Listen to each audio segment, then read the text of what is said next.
Welcome to episode 1 of the Sebastian Scales Show.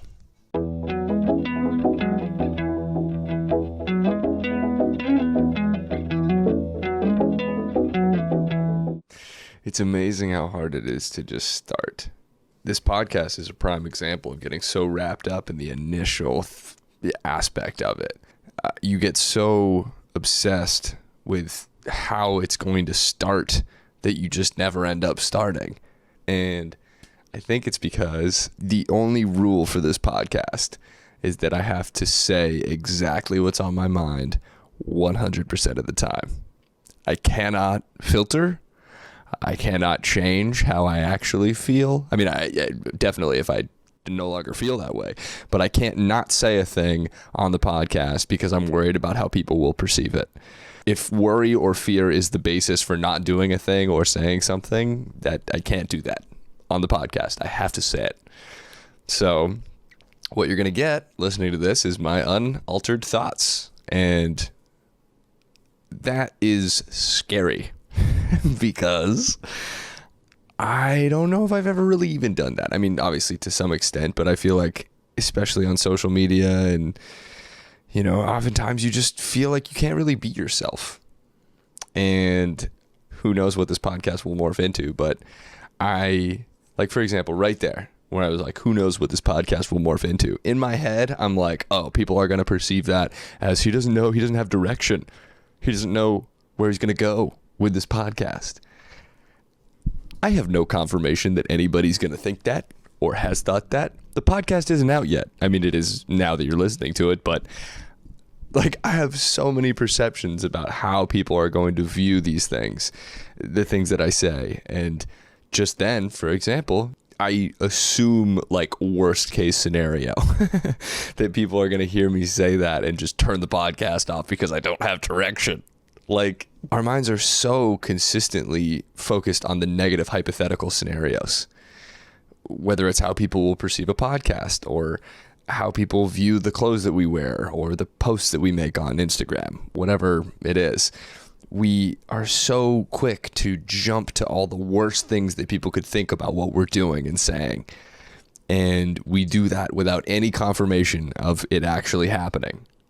So far, 0 people have told me that they hate the podcast, and yet I'm convinced everybody does. Without even releasing it yet, I am convinced that people are going to dislike it. And it's funny thinking about that because there are infinite hypothetical scenarios, negative and positive, yet we only focus on the negative ones. And it's so silly to do that without any confirmation that anybody's even feeling that way. Why not just focus on the positive? Why can't every person who listens to this podcast enjoy it? The chances are, if I'm creating it in a state of mind that's like, oh, everybody's going to hate it, blah, blah, blah, blah, maybe people will hate it. But if I'm creating it, having a good time, whatever you're doing, if you're enjoying doing what you're doing, people are going to enjoy watching you do it. So why worry? Give people the chance to be thinking something positive about you. I've been experimenting with this recently. I've been getting into affirmations and gratitude, and not that you get into gratitude, but consciously practicing and just being grateful for things that I think I would have otherwise just sort of taken for granted. And it really does shift the experience that you're having because you're just in a more thankful state of mind. And I was thinking about how for example, my friend who just moved to California, I was helping him move and he was like, wow, everybody here is so relaxed. And he and I talk about thoughts and things like that a lot and anxiety and stuff. And he texted me and he was like, so, okay, pause. Right then in my head, I'm like, nobody's going to give a fuck about this story. That's just what pops into my head. This is not a good example. It's not a good anecdote of what the point that I'm trying to make. And again, for what reason? It's crazy that for so long in my life, I've been operating at a point where I just second guess everything. And rather than just jumping in, the best things in my life have happened when I just dive in. Doing stand-up for the first time. If I had given into fear, I never would have done that, and I would just still be working at IBM. That was the first corporate job that I had right after college, and if I had based my decision around fear, I never would have quit that job. So I'm working on that. I'm working on being aware of limiting beliefs that are designed to keep me in a sort of safe space. You know, it's ego. It's wanting to preserve the image of yourself. And you just don't need to spend any more time dwelling on the negative hypothetical scenarios when you could be considering the infinite positive scenarios instead. So my friend told me that he just was noticing how relaxed people are, and he moved from New York as well, which is where he and I lived together in college, and then also that year that I was in Manhattan, and he works for IBM too. And he texted me and he was like, I had the thought that it was his first day after moving in, and he got dressed that morning, and he said that he thought that people were going to perceive his outfit as not relaxed enough. And he was worried about the thought that came into his mind is that people are going to not like him because he's not relaxed enough.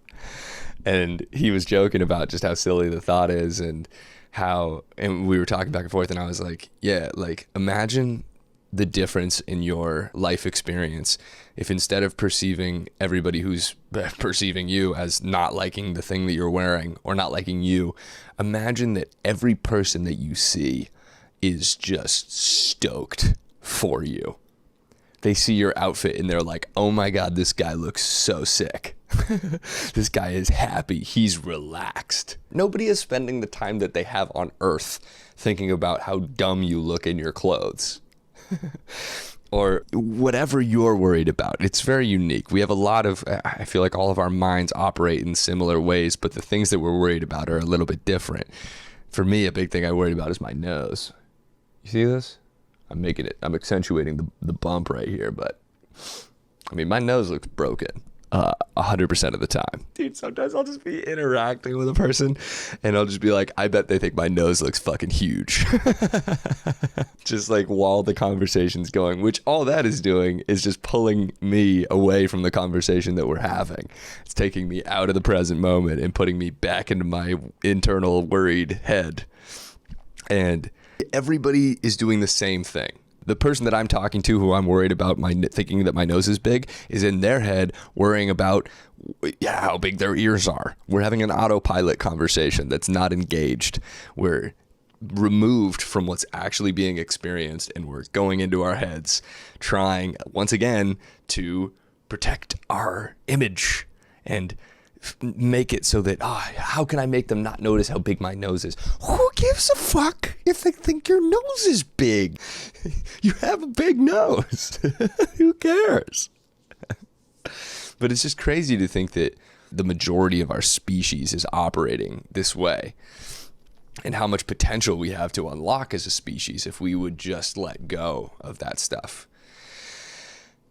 So anyway, that's what's been helpful about gratitude, and giving people the benefit of the doubt and not be criticizing your exact self-conscious attributes. You never think about people thinking something just like totally different, like, wow, that guy's got interesting eyebrows. You never think about the neutral considerations.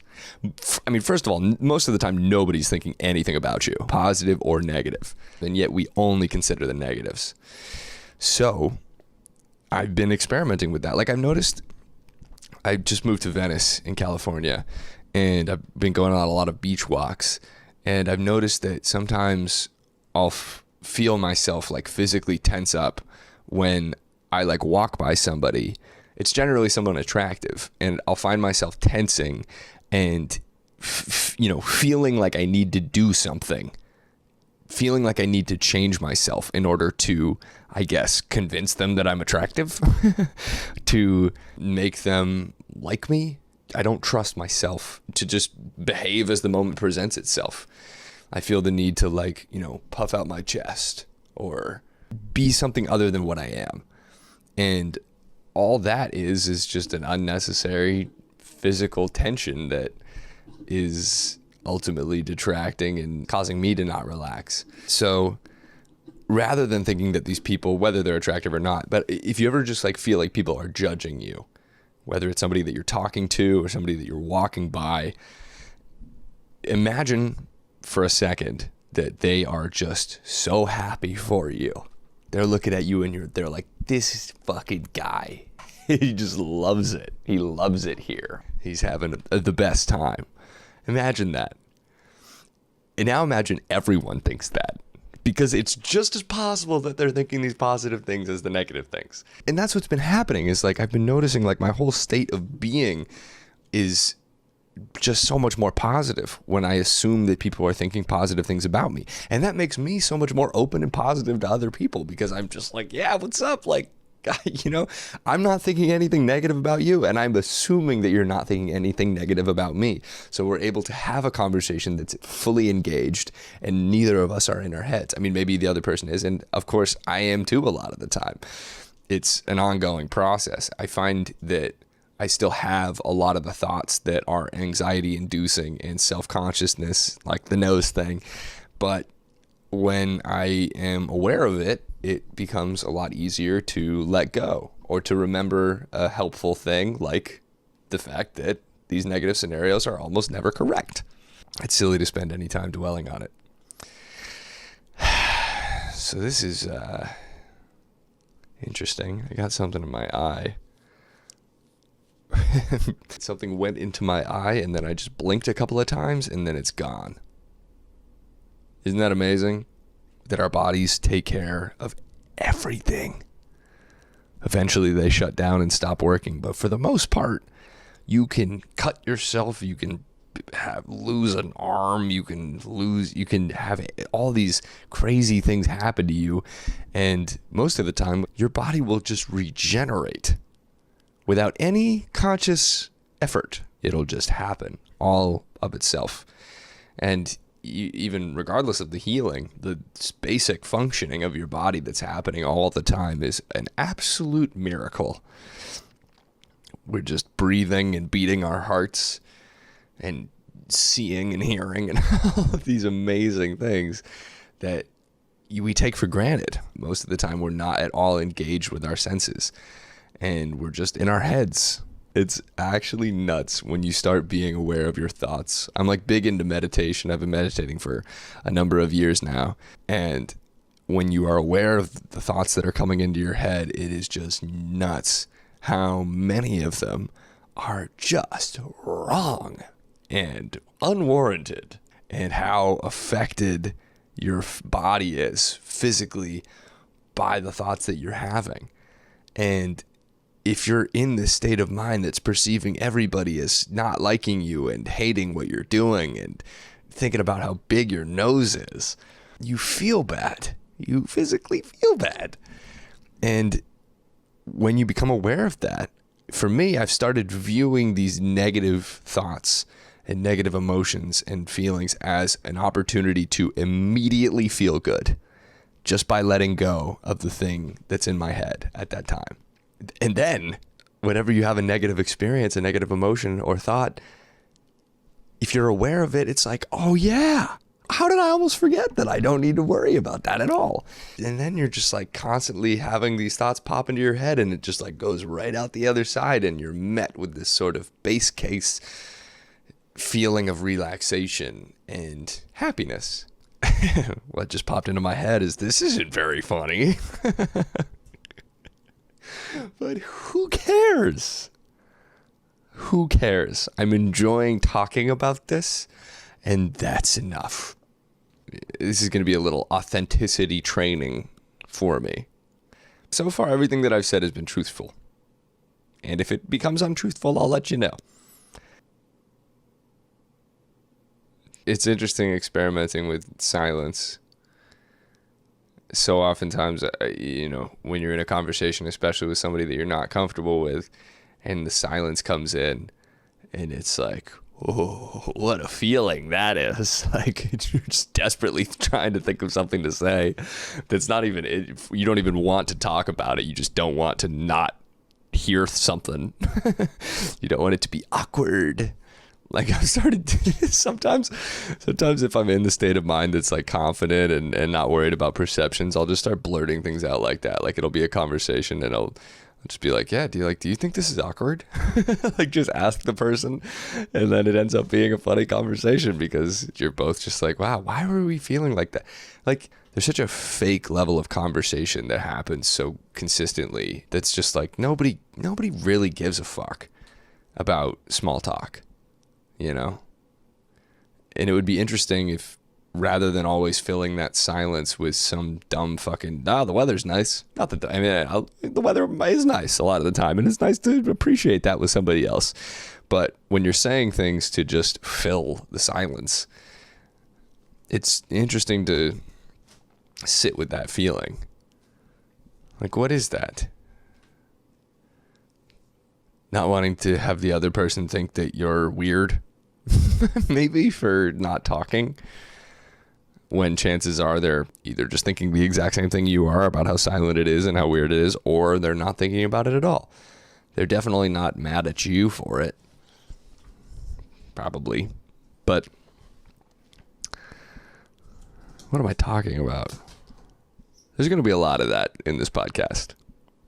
A lot of what am I talking about? But I think it's better to do that than try to just keep bullshitting until you come up with the point that you were trying to make. Sometimes, and this comes from smoking weed, especially if I am high. I'm not now, but I'll definitely do some episodes high. But sometimes when I'm high, I will forget, and when I'm sober, I'll forget the point that I'm trying to make midpoint. And I think for a long time in my life, I would get so embarrassed not for having forgotten the point, and I would just try to think of it again. I would just keep saying words until it popped into my head, and it rarely would. But I didn't want to be embarrassed that, like, okay, well, now that I've got your attention and I'm trying to make a point, I don't even remember what it was. It's crazy how much I cared about winning, like, arguments, and just over nothing, you know, over like, this was actually in middle school, but I was in a band. We were called the Aristorats, and I was the drummer. Travis Barker is the drummer for Blink-182, which was like my favorite band, and I thought that he was like the greatest ever. I thought he was the greatest drummer of all time. And I remember saying that to the guys in the band, and they just roasted me. Like, they were like, what are you talking about, dude? Like, are you even a drummer? And and they started listing off all these other drummers that are like way better than Travis Barker. And I got so embarrassed, and I couldn't handle it. I couldn't handle the feeling of embarrassment. And so I told them that my drum teacher was the one who told me that Travis Barker was the greatest. And I told them that my drum teacher is a way better drummer than any of them will ever be. You just get so, like, viciously defensive, and you start attacking their abilities just because I didn't want to be wrong, because they were attacking my sense of self, my sense of judgment of drummers. They were attacking my abilities to drum. These guys are like my friends, you know, of course, and they were so right. Travis Barker is not it's all sort of subjective, but it was just interesting to get to a point like that where I felt fight or flighty. My heart rate rose a ton. That would be a fun thing to get into in the podcast, is times when your heart rate goes up. And because those moments are always so funny, and they're very rarely actual fight or flights. You know, it's just things that we've created in our head to preserve, like as if we're going to die if this image of ourselves is not kept intact. If I have to reevaluate my ability to judge drummers, my ability to recognize great drummers, I think it was because I thought that meant that I wasn't a good drummer. And I couldn't handle that because I already felt like I wasn't super qualified to be in the band. Our guitarist was like an incredible guitarist, and the other guys were good too, but I think it was just a self-esteem issue, you know? And so them telling me that I didn't know what I was talking about with regards to the instrument that I was playing in the band and the people that are good at it.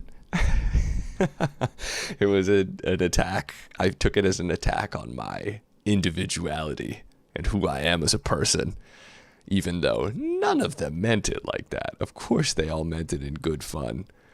Yeah, man, they were probably like, yeah, Travis Barker is not the best drummer in the world, and also you suck at drumming because of that. That's probably how they meant it. It always feels like a bit of a blackout when you go into a fight or flight situation. Not like a real one, but like the ones that you come up with in your mind. You start reacting that way. And then you come out of it and you're like, oh my God, I was so silly to respond that way. I mean, I would just lie my way out of situations like that. Like a big thing for me growing up was like I had a really hard time saying no to people who wanted to hang out and like have a play date. And I mean, ever since I was a kid, I had an issue with that. And I felt like it was just so much easier to say that I had something that I was doing instead of just being like, I don't want to hang out with you. And I understand why I do it. I don't want anybody to feel bad. That's the root of the issue. And so I would just lie. I would just be like, sorry, like I can't. And I was a very social kid, and I'm an only child. So I was always trying to hang out with people, but it would get to the point where I would just like, I had too many options. It's funny even saying this now, I'm like, oh, you sound like a douche. Like, yeah, man, I had a bunch of friends. Yeah, everyone who's listening to the podcast is probably going to hate you for saying that you had a lot of friends in high school. This is good. I kind of like where this is going, actually, where like every time I say something silly, I could just call myself out on it immediately and not worry about it. Anyway, so I would just lie, and I would come up with all these things that I was doing, and it would get to the point where I would just like have too many things that I had told people that I was doing. And then they would like ask me about it at school. Like, you know, how's practice, or how was, you know, band practice or soccer practice, or which were things that I was actually doing. But I would just kind of, it was like half lies, you know, because I would be doing that thing, but it wasn't at the time that you wanted to hang out with me. So it made me feel like it was less of a big deal to be lying about it. But I would just get caught, basically. And whenever I would get caught, I would just feel that same feeling of fight or flight and panic, and just I would just need to get out of it. And that's one thing, honestly, like with lying, it feels so easy to do at the time, but it eats at you, even small things. And it's something that I'm working on. I just need to trust myself more. Obviously at that age, it's different. Like middle school, it's hard to be super introspective and reflective on things like that. But people understand. Like, for example, I had a college friend of mine was wanting to come out and visit for a couple of days, 3 nights and 3 days. And he asked me, he was like, hey man, like, can I stay with you? And I have a roommate now we went to high school together, and he was like, hey, can I stay with you? Or should I get a hotel? He wasn't like pushy about it at all. But I realized, like, you know that feeling like when you have to host and you feel like you need to entertain the person that's there? I just didn't want to really feel that. And as you get older, I feel like it's less expected that you would just sort of put somebody up. I mean, if you wanted to come for a day or two, I think that's a lot more reasonable, but 3 days, 3 nights and 3 days, you know, it's just somebody who's just around, and you wake up in the morning and you feel like you need to do something with them. And I was going back and forth, and I was like really stressing about it because, again, it's rooted in the people pleasing aspect of myself. I thought I thought that if I didn't let him stay with me, that he would be mad at me. And part of me is still like, because I did end up telling him, like, yeah, man, like, I think it's a little bit too long. I think a hotel would be better. But part of me thinks, because there's totally enough room in my apartment for him to stay here. And so I think when he gets here, he's probably going to be like, oh, what the hell, man? Like, you could have totally housed me. But the reality is, if he stayed here with me, a lot of the time I would be stressing about needing to entertain him and feeling like because as I get older, I know that now that I need a bunch of alone time. I think I need more alone time than time with people. It feels like a recharge, and when I don't get that, I get cranky. So I know that the time that we will have together now, like, he'll enjoy being around me a lot more when he's staying in the hotel than he would be if he was staying here. But the reason I'm saying all of this is because it was a perfect example of, like, feeling like I needed to come up with some reason that he couldn't stay here, rather than just being like, yeah, man, I don't think that, I think it's too much time, which is totally fair. I, for a while before I told him that, was like, just come up with a reason why he can't stay. Like, yeah, like, you know, I've got another friend in town, as if he's not going to see that other friend while he's here. Or like, my roommate said no, you know. And I think that there's a tremendous amount of freedom in just saying how you feel. You know, yeah, man, I just don't really feel up for having you for that time. That is something that I'm working on. But back in the day, I just couldn't handle it. I could not tell people that I didn't want to hang out with them, at least at the particular time that they asked. And it turned into this really sort of fake thing where I would just be like, yo, let's hang out soon, for sure. And then they'd be like, okay, cool, Tuesday? And I would just be like, nah, sorry, man, I can't do it. And like, there was this one guy who left me, I mean, like every week, multiple times a week, he would leave me voicemails trying to hang out. And, or this is back when we had landlines, so he would leave voicemails on the family landline. And my mom would let me know that he had called again, and I would just come up with an excuse every time. And I'm not mad at myself for that, because how can you be like, yeah, man, sorry, I just don't, at that age, you're like, what, 12? Yeah, man, not interested in hanging out with you. Like, that's devastating. You don't want to make somebody feel that way. But now, being a lot older, it's like, well, I know what's best for me, and I think you have to prioritize yourself, because you're at your best for other people when you're feeling the best yourself. So I know the time that my friend will have here in California while he visits is going to be a lot better. And it's definitely me trying to justify not letting him stay at my place too, but it's all good. How did we get here? I don't know, but it feels good. It feels pretty good. I'm having a fun time. It's funny thinking about just, I mean, this has been 30 minutes, 35 minutes. And it's so hard to start, but when you do start, it gets so easy to keep going, and it's fun, and you stop worrying, and it just becomes so free flowing. And I'm excited to do this because it's an opportunity to further take pressure off of myself to be anything other than what I am. And I feel very relaxed right now. I hope that you enjoyed this episode, and thank you so much for watching and listening. Peace.